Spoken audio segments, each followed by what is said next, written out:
Os sobrecustos da obra do Auditorio de Ribeira levaron ao Concello a abrir un expediente sancionador á empresa que onte foi ratificado tras desestimar o Pleno as alegacións presentadas pola adxudicataria.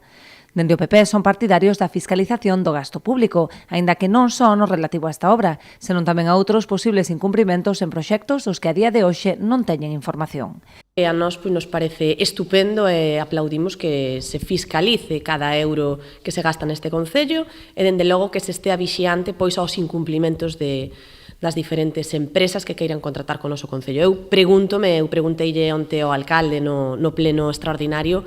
que pasaba con outras obras que tamén estaban paradas, que moitas que todavía non estaban empezadas e que polo de pronto nin están, nin se lle esperan, nin vemos ningún movimento, obras neste caso tamén como foi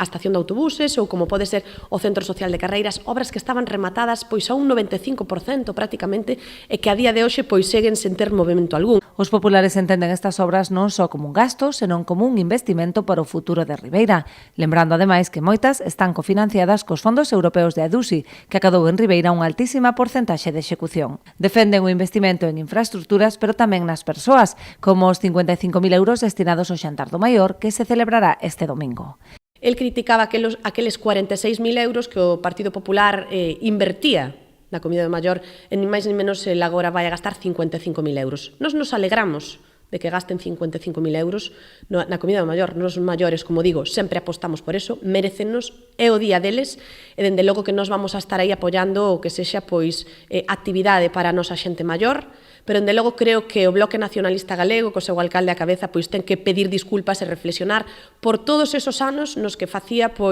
unha política populista, dicindo que esos cartos había que invertilos en sanidade, había que invertilos en educación, en transporte público, en moitísimas cousas nas que hoxe se esconde. Dende o PP critican a dobre vara de medir do actual goberno, que durante a súa etapa na oposición criticou este gasto cualificando o mesmo de innecesario e obsceno.